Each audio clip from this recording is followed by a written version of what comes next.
Здравейте хора, добре дошли в нашия канал. Днес ще правим крака. Предпоследния ден е от месец февруари. Предстои ни да правим крака днес с моя приятел и ще снимаме в залата. Ако няма много хора, защото почти 1 часа е. Докато се натуткам, докато се оправя, докато ям, стана 1 часа. И ще се видим в залата. Там ще покажем няколко упражнения. И така.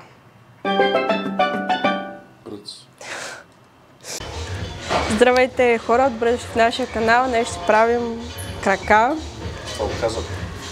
И сега сме в залата и започваме с тренировката. Ще направя кардио, тъй като моят приятел няма да прави кардио, че него го мързи.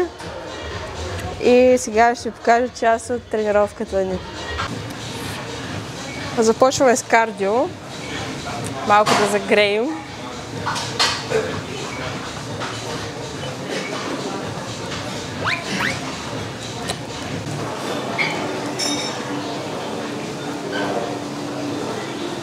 Така, за първо упражнение ще направя клек, само че без кила. После може да сложа 5 кила от двете страни и започваме.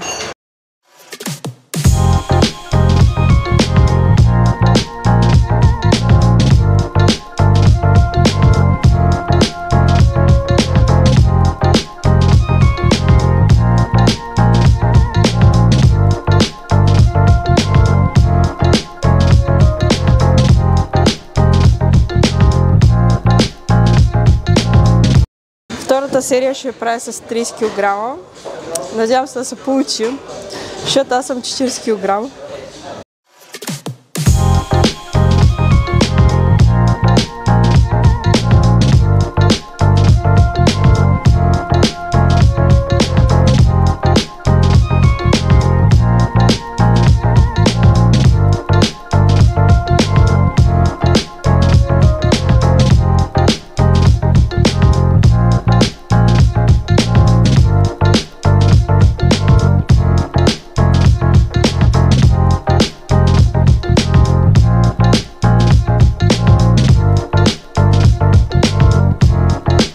Даже не ги усещам тия кила. И продължаваме с добро утро. Сега ще правим, само че без кила вече, защото лоста е 20 кг.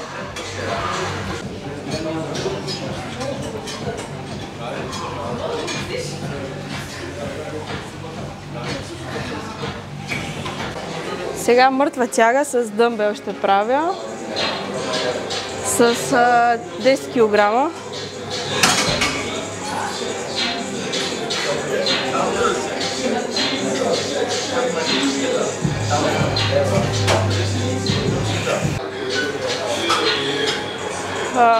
Четвърто упражнение, сумоклек ще правим пак с дъмбел, само че търся 18 или 20. Пак не го усещам.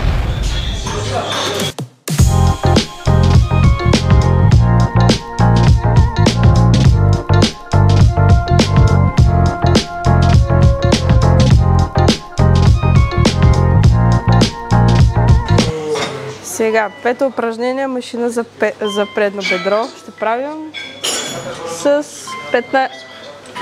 15 кг, защото малко тегъл ще ми дойде.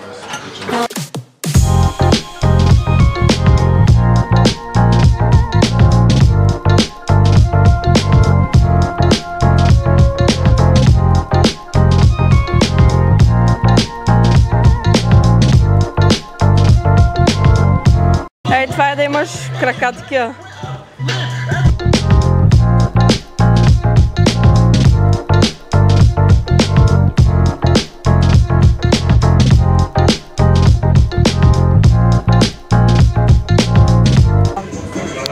Чакай, кое упражнение беше? 6.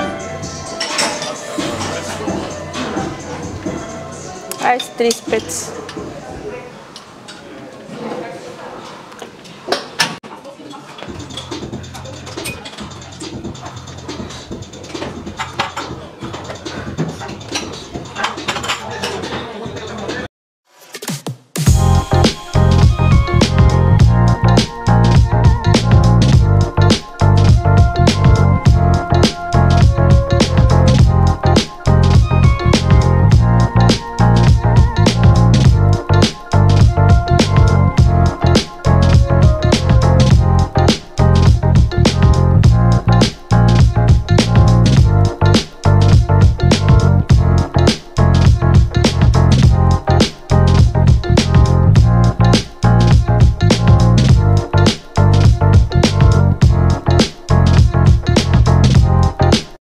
задното бедро упражнение.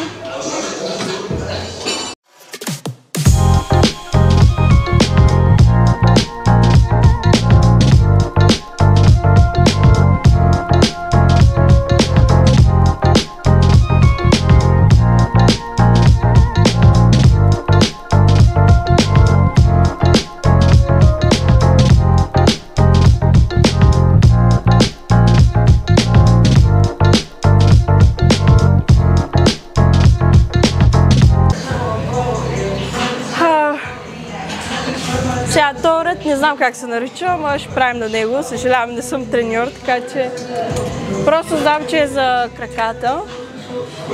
Ще правя с 75-95 кила. Това ми е рекорда. Даже не мога да го мръдна.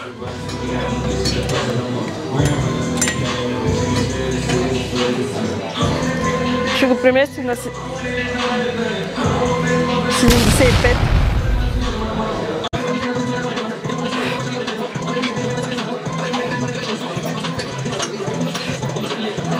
Ще правим тук, пак за крака, тук за задното бедро.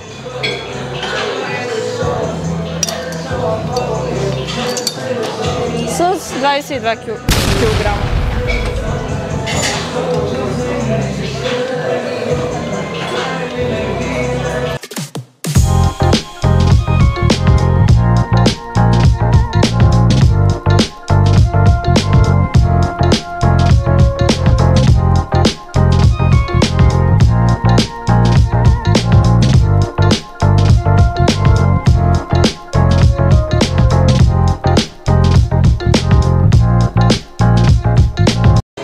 Това също е за гърд. Айде за дупи, да съм по-културна. Така слагам 15 кг. Това са ретници назаде, за да си стегнете дупито.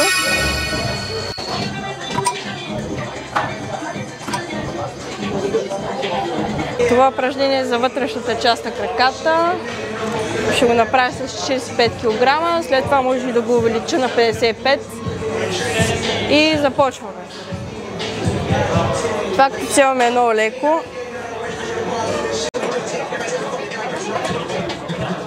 Мисля да увелича килограмите, поне на 65.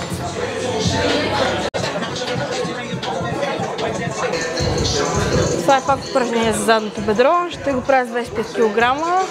Ако не, мога и с 15, защото ще ми даде малко тежичко. Така.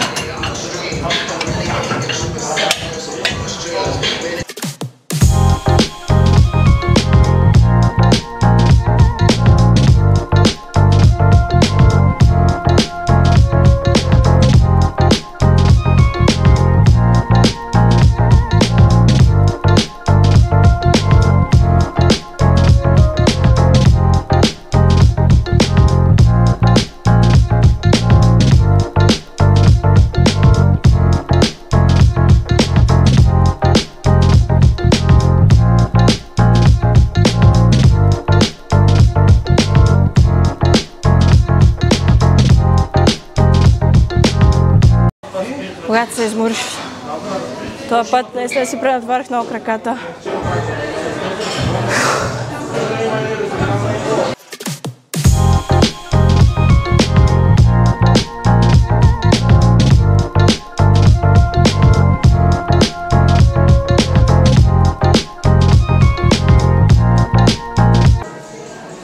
И така, свърши нашата тренировка за крака. Ще я качим в YouTube канала ни и се абонирайте за нашия канал и ще научите полезни съвети за тренировките ни.